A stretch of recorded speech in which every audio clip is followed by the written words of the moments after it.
Hi friends, आज आपण पालकची भाजी, त्यासाठी पालक घेतलेला आहे, धुवून चिरून घेतलेला आहे आणि वाटी मुगाची डाळ भिजून घेतलेली आहे, कांदा आणि कोथिंबीर आणि अद्रक लसूण पेस्ट, तेल तापलेलं आहे, जिरं मोहरी टाकून मी त्याच्यामध्ये कांदा कांद्याची फोडणी करून घेत आहे. आता कांदा होत आल्यानंतर मी अद्रक लसूणची पेस्ट सुद्धा त्याच्यामध्ये ही छान भाजून घेत आहे. त्यानंतर हळद, चवीपुरतं तिखट टाकून मी त्याला खालीवरे करून पालक आणि कोथिंबीर मी त्याच्यामध्ये ॲड करत आहे. आता हे केल्यानंतर आता आपण थोडंसं खालीवरे करून जी मुगाची डाळ आपण भिजत घातलेली होती ती पण मी त्याच्यामध्ये ॲड केलेली आहे. हे आपल्या चवीपुरतं मीठ टाकायचं आहे, जसं आपल्याला लागतं तसं त्याप्रमाणे आपण ते मीठ त्याच्यामध्ये ॲड करायचं. आता त्याला खालीवरे करून आपण त्याला छान एक लहान गॅसवर वाफ करून घेणार आहोत. आता ही वाफेवर छान ही भाजी शिजत आहे.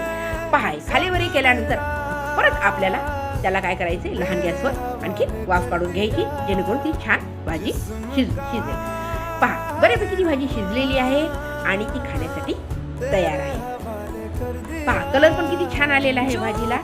आणि पालकची भाजी भरपूर लोह असते, तब्येतीला चांगली असते.